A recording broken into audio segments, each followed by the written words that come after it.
Hello fellow Clashers, it is KairosTime once again with another episode on exploring the meta.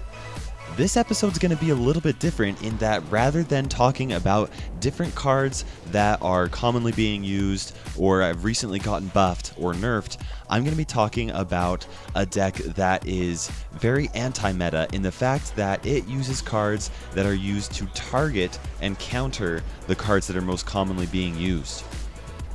Right now we're seeing a lot of different hog type of decks and a lot of decks that have some type of a tank backed up by other supporting units like the Barbarians or the Musketeer, Princess, Ice Wizard, whatever it is. This deck is really good at countering it, and the reason why is because it uses cards that aren't very commonly used in this meta, namely the Bomb Tower and the Rocket. But before I go into the details on how to use this deck, I wanted to mention a few things. First off, this deck does not win because it is overpowered or uses cards that are just way strong against all the other cards in the game. What it does is it helps you win by utilizing synergy between all of these cards. In order to unlock that synergy, you need to practice with this deck. Even as you're watching these replays, these are going down when I am just learning how to use the deck, and even since recording this gameplay, I've gotten so much better at using it.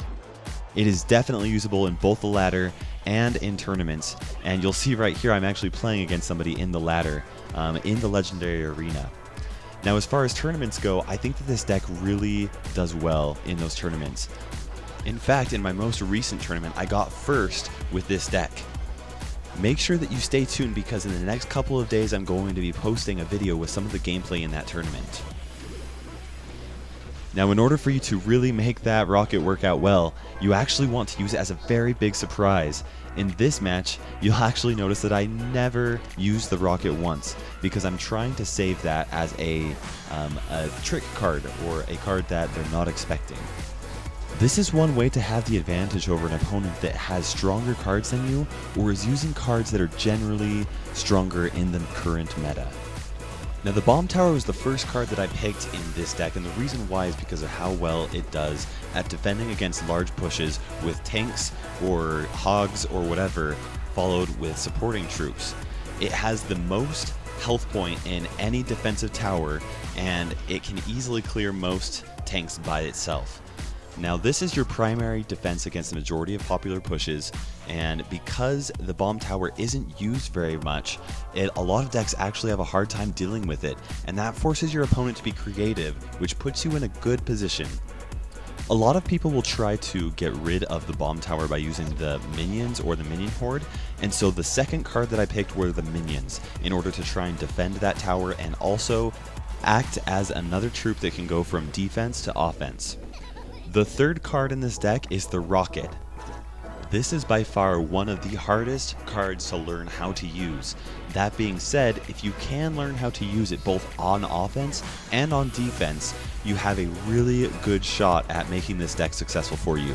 Not only does the Rocket one-shot Sparky, it's also a really good card to use when you're playing against somebody that's using Elixir Pumps. The reason why it's useful to use the Rocket against Elixir Pump, even when your opponent has the Elixir Pump in a place where you can't also get damage on a tower, is because oftentimes the Elixir Pump is used as a support to a win condition, or a requirement that is needed to be met for your opponent's deck to actually be successful. By getting rid of that win condition support, you're actually making it so that your opponent can't use their deck the way that they want to, and that is a good place to be in. As you first start learning how to use the Rocket, I highly recommend that you use it only on offense in situations where you can definitely get a tower. That being said, as you get better at using it, you'll want to learn how to use it defensively. If you can keep this trick up your sleeve until the very right moment, you'll have the advantage even when your opponent has stronger cards than you. Now the next card is your primary win condition, the Hog Rider. I chose the Hog Rider as the win condition for this deck because a lot of people are not putting defensive buildings in their decks right now, and so he's actually a really strong win condition for the moment. You're bound to face some people that do have defensive towers in their decks, so make sure that you know how to do a hog push with small groups of units like the goblins, and also with single units like the mini P.E.K.K.A. The Mini P.E.K.K.A is a really excellent card to be using as a runner. What that means is you use the Mini P.E.K.K.A defensively and then switch to an offense, usually paired up with the Fire Spirits so that if they drop minions, then you're cleared and then they have to defend with something else.